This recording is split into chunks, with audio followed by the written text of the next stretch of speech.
قرآن میں اللہ تبارک و تعالی ارشاد فرماتے ہیں ادعوا ربکم تضرعا وخفیا، کہ جب آپ دعا کرو تو کیا کرو؟ آہستہ کرو۔ تو دعا کے اندر کیا ہے؟ اخفاء۔ جو پسندیدہ ہے وہ کیا ہے؟ آہستہ۔ دعا ہو، کوئی بھی ذکر ہو، بطور تعلیم کے کسی وقت دعا اونچی بھی کروائی جا سکتی ہے، ذکر اونچا بھی کیا جا سکتا ہے، لیکن جو پسندیدہ ہے وہ کیا ہے؟ آہستہ۔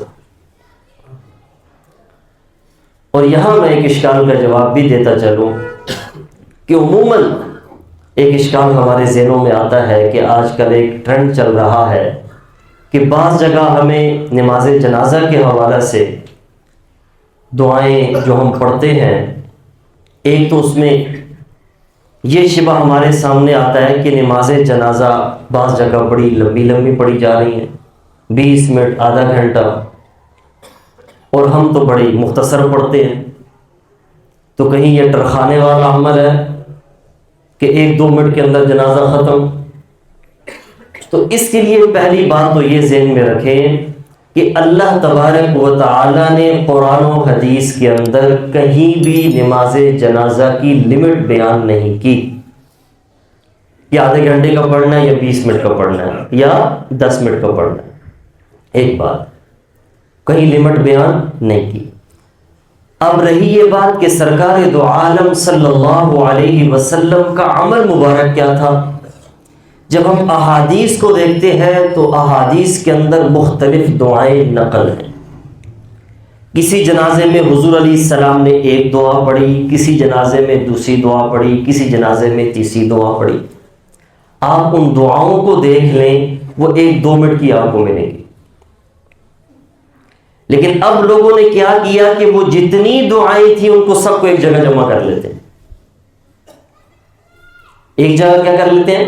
جمع کر لیتے ہیں، اور شاید یہ سمجھتے ہیں کہ یہ لمبا پڑھنا زیادہ باعث اجر ہے۔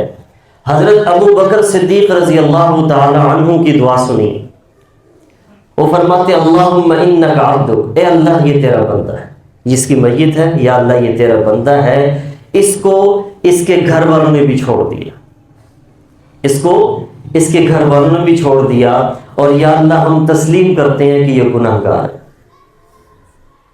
یہ ہم تسلیم کرتے ہیں کہ اس کے بڑے گناہ ہیں، لیکن تو اسے معاف فرما دے۔ یہ کس کی دعا ہے؟ ابو بکر صدیق رضی اللہ تعالیٰ عنہ کی۔ تو یاد رکھیے دعاؤں کے اندر جامعیت شرط ہے، لمبا ہونا شرط نہیں ہے۔ اور پھر ہمیں رسول اللہ صلی اللہ علیہ وسلم کا جو عمل مبارک ملتا ہے، وہ صحابہ کرام کا عمل مبارک ملتا ہے، وہ توادت کا نہیں ہے، جامعیت کا ہے۔ وہ مختلف دعائیں منقول ہیں، ایک موقع پہ ایک دعا ہے، دوسری موقع پہ دوسری دعا ہے، تو یہ ظلم ہوگا کہ ہم سب کو ایک جمع کر کے اور لوگوں کو 20-20 منٹ ہم کھڑا کریں۔ اور پھر رسول اللہ صلی اللہ علیہ وسلم کی حدیث مبارکہ ہے کہ جس جنازے میں زیادہ لوگ شریک ہوں گے اللہ مغفرت فرما دیتے ہیں۔ یہ نہیں فرمایا جنازہ لمبا ہوگا تو اللہ مغفرت فرما دیتے، کیا فرمایا؟ جنازے میں لوگوں کی تعداد زیادہ ہوگی تو اللہ، اب آپ بتائیں کہ جنازہ مختصر ہوگا تو لوگوں کی تعداد زیادہ ہوگی یا لمبا ہوگا تو زیادہ ہوگی؟ حالانکہ ہم کیونکہ کمزور ہیں۔ اب جمعہ کی نماز 7 دن کے بعد جمعہ آتا ہے، جمعہ کتنی اہمیت کا حامل ہے، لیکن ہم 10 منٹ کے اندر اندر جمعہ کی نماز پڑھا دیتے ہیں۔ ہم آدھا گھنٹہ کیوں نہیں پڑھاتے؟ حتیٰ کہ اگر 2 منٹ بھی زیادہ ہو جائیں تو بعض نمازی ناراض ہو جاتے ہیں، وہ کہتے ہیں قاری صاحب ہماری اور بھی ضروریات ہیں، ہمارے کاروبار کے معاملات ہیں، ہم کمزور ہیں، لیکن یہ اللہ کا فضل ہے، ہم مسجد آ جاتے ہیں، جمعے کے لیے آ جاتے ہیں، تو لمبا نہ کیا کریں۔ اچھی بات ہے، ٹھیک ہے، بلکہ رسول اللہ صلی اللہ علیہ وسلم کا عمل مبارک ملتا ہے۔ ایک صحابی عشاء کی نماز لمبی پڑھا رہے ہیں، دو صحابی نے حضور کو شکایت کر دی، یا رسول اللہ یہ لمبی نمازیں پڑھاتا ہے، ہمیں تو بھگائے گا یہ۔ تو حضور نے فرمایا کیوں پڑھا رہے ہیں آپ لمبی نمازیں، مختصر کریں، انا اعطینا پڑھی جا سکتی ہے۔ تو یاد رکھیے اختصار سے لوگ جڑیں گے، میں نے بھی مرنا ہے، میری خواہش ہوگی کہ لوگوں کی تعداد زیادہ ہو، اور تعداد کس بنیاد پہ زیادہ ہوگی؟ کہ جب اختصار ہوگا، ورنہ تو لوگ بھاگ جائیں، کیونکہ اب وہ تقویٰ تو نہیں رہا۔ جو فرض نماز ہے اس کے اندر اگر اختصار کا حکم ہے تو جو فرض کفایہ ہے اس میں تو بطریقے ہوگا۔ اور پھر ہماری کوشش ہوتی ہے کہ ہماری مسجد کے اندر جب جنازہ ہو جتنے لوگوں سارے شریک ہو جائیں، کوئی ایک بھی نہ باہر جائے۔ جب لوگوں کے علم میں ہوگا کہ بھئی جنازہ مختصر ہے تو انشاءاللہ سارے شریک ہو جائیں گے، لیکن جب پتہ ہوگا کہ آدھا گھنٹہ 20 منٹ لے کے جانا ہے تو جب فرض کے لیے وہ نہیں روکے تھے تو فرض کفایہ کے لیے کیسے روکیں گے؟ اس لیے ایک تو بات تو یہ ذہن میں رکھیں کہ اس کے لیے دعا کے اندر جامعیت ہونی چاہیے، طوالت نہیں ہونی چاہیے۔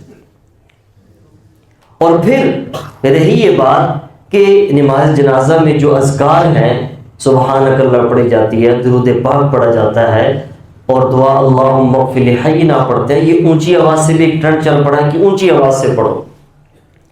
ایک بات تو یہ ذہن میں رکھیے، یہ کیا ہے؟ نماز جنازہ دعا ہے۔ کیا ہے؟ دعا ہے۔ یہ کیا ہے؟ ذکر ہے۔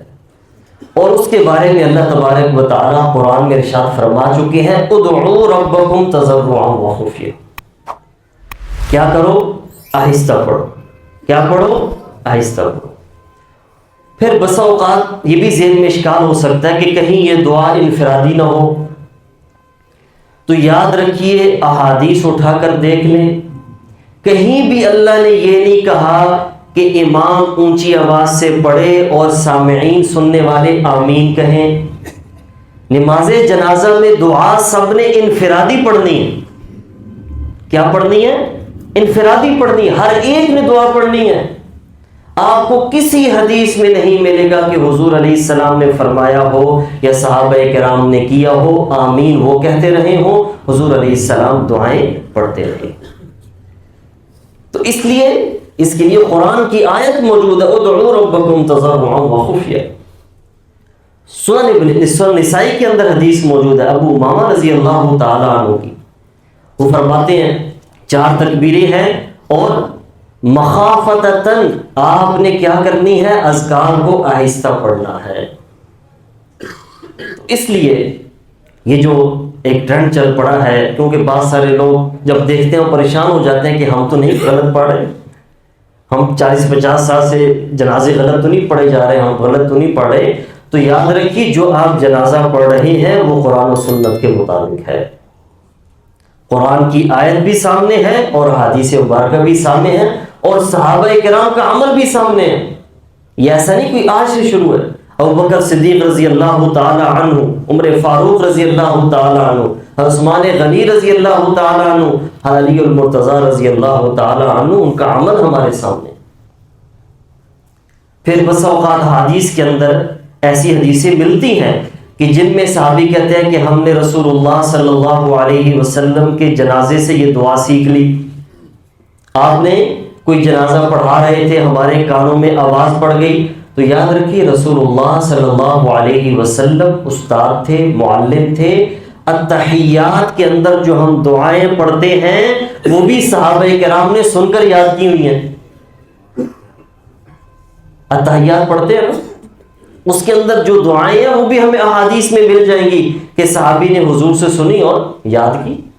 تو رسول اللہ صلی اللہ علیہ وسلم بطور تعلیم کے احادیث سے یاد بھی کرواتے تھے، سمجھاتے بھی تھے، سکھاتے بھی تھے۔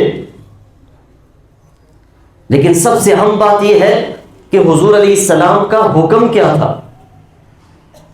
کسی ایک حدیث کے اندر بھی، توجہ کے ساتھ سنیں گے، کسی ایک حدیث کے اندر بھی رسول اللہ صلی اللہ علیہ وسلم نے حکم نہیں دیا کہ نماز جنازہ اونچی آواز سے پڑھو۔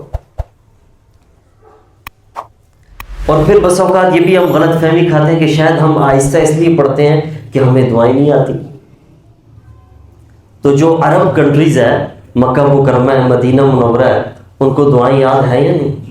چلے ہمیں تو عربی نہیں جانتے لوگ، دعائیں بڑی مشکل سے ایک ہی یاد کرتے ہوں گے، ان لوگوں کو کتنی دعائیں آتی ہیں، کیا اونچی آواز سے پڑھتے؟ تو یہ دلیل نہیں دی جا سکتی کہ شاید ہمیں یاد نہیں ہوتی اس لیے ہم آہستہ پڑھتے ہیں۔ ہمیں یاد 50 دعائیں بھی ہوں، پھر بھی جو حکم ہے قرآن و سنت کے مطابق وہ آہستہ کا ہے۔ اور اس میں جو عقل مندی ہے وہ اختصار کی ہے تاکہ جنازے کے اندر زیادہ سے زیادہ لوگ شریک ہو جائیں۔ میرے والد صاحب رحمہ اللہ، اللہ ان کی قبر کو منور فرمائے، کبھی بارش ہو جاتی تو مجھے حکم فرماتے کہ نماز بالکل مختصر کر دو، جمعہ کی نماز بالکل مختصر کر دو، لوگوں کو تکلیف نہ ہو، لوگوں کے لیے تکلیف کا باعث نہ ہو۔ نماز تراویح کے اندر میری اصلاح فرماتے تھے کہ تراویح لمبی نہیں ہونی چاہیے، اللہ کے مہمان ہیں یا مسجد میں آتے ہیں تو ان کے لیے اختصار کو، ان کے لیے رعایت کو رکھنا ضروری ہے۔ آپ یہ نہ دیکھیں کہ مجھے قرآن پڑھتے ہوئے مزہ آ رہا ہے تو میں پڑھتا چلا جاؤں، نہیں، لوگوں کی رعایت ضروری ہے تاکہ لوگوں کو تکلیف نہ ہو۔ اور یہ حقیقت ہے، کتنے نمازی ہیں کہ اگر وہ کہیں مسجد میں نماز لمبی ہوگی دوسری مسجد میں چلے جائیں گے، کہیں گے بھی اللہ کا شکر ہے کہ ہم آ گئے ہیں، ہمارا یہ قصور ہے کہ اب ہمیں باندھ کے رکھ دیا جائے۔ اور پھر رسول اللہ صلی اللہ علیہ وسلم نے جب رخصت دی ہے، ہمیں رخصت پہ عمل کرنا چاہیے، اور پھر ہمیں سمجھنا بھی چاہیے۔ بس اوقات کیا ہوتا ہے، یاد رکھیے، اس لیے میں اکثر کہتا ہوں علماء، ظاہری بات ہے ہمیں علماء سے دین سیکھیں گے، ہمیں سمجھ میں آئے گا۔ رسول اللہ صلی اللہ علیہ وسلم، صحیح بخاری میں حدیث ہے کہ آپ نے کھڑے ہو کر قضائے حاجت فرمائی، یہ حدیث موجود ہے کہ حضور علیہ السلام نے کھڑے ہو کر قضائے حاجت فرمائی۔ اب یہ حدیث تو موجود ہے، اب ایک آدمی کے سامنے صرف یہ حدیث ہوگی تو وہ دیکھ کر کھڑے ہو کے حاجت کرنا شروع کر دے گا؟ یہ عالم بتا سکتا ہے کہ بھئی یہ حدیث ہو رہا ہے، یہ کسی عذر کی بنیاد پر ہے، یہ تعلیم کی بنیاد پر ہے، اس کی کیا ریزن ہے، اور رسول اللہ صلی اللہ علیہ وسلم کا حکم کیا ہے۔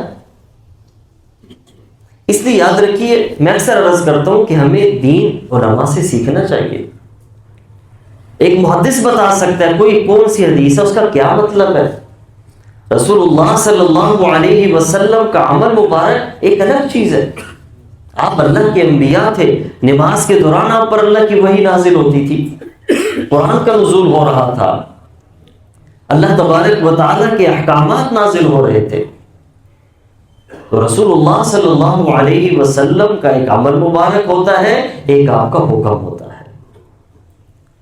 تو امتی کے لیے کیا ہوتا ہے؟ آپ سرکار صلی اللہ علیہ وسلم کا حکم۔ اس لیے دعاؤں کے اندر کیا ہے؟ ایک تو اختصار ہو اور جامع اور مانع ہو، دعا کمال کی ہونی چاہیے، اور کیا ہونا چاہیے؟ اخلاص ہونا چاہیے۔ اور پھر یہ بھی ذہن میں رکھیں کہ ہم یہ دعا پڑھتے ہیں نا، اللہم اغفر لحینا ومیتنا وشاہدنا، اکثر میں عرض کرتا ہوں اسے یاد کر لیں۔ ویسے تو اور بھی دعائیں ہیں، وہ بھی پڑھی جا سکتی ہیں، اور یہ دعا بھی حدیث میں موجود ہے، یہ ہماری اپنی بنائی ہوئی نہیں، ابو ہریرہ رضی اللہ تعالیٰ عنہ کی حدیث ہے، یہ مکمل یہ الفاظ موجود ہیں۔ اللہم اغفر لحینا ومیتنا وشاہدنا وغائبنا وصغیرنا وکبیرنا وذکرنا وانثانا اللہم من احییتہ منا فاحیہ علی الاسلام ومن توفیتہ منا فتوفہ علی الایمان۔ یہ حدیث کی کیا ہے؟ الفاظ۔ اس لیے، اور یہ جامع دعا ہے، کم سے کم ہمیں ایک دعا تو آنی چاہیے، اپنے بھائی کے لیے ہم جنازہ پڑھ رہے ہوں تو کم سے کم ہم، اور مختصر دعا بھی پڑھی جا سکتی ہے، کوئی بھی دعا مغفرت کی پڑھی جا سکتی ہے، کوئی بھی دعا، اس پہ ہمیں پریشان ہونے کی ضرورت نہیں کہ یہ دعا بھی لمبی ہے، نہیں یاد ہو سکتی، کوئی بھی مغفرت کی دعا پڑھی جا سکتی ہے۔ رسول اللہ صلی اللہ علیہ وسلم کا فرمان ہمارے لیے ایک نمونہ ہے، وہ کیا ہے؟ ایک نمونہ ہے، آپ نے ہمیں نمونہ دے دیا، بتا دیا کہ یہ دعائیں آپ پڑھ سکتے ہیں، جو آپ کو آسان لگے پڑھ لیں، لیکن اس کے اندر اہم کیا ہے؟ وہ اخلاص۔ اللہ تبارک و تعالیٰ سے دعا ہے اللہ ہمیں عمل کرنے کی توفیق عطا فرمائے۔ وآخر دعوانا ان الحمد للہ رب العالمین۔ سبيل الدموع سبيل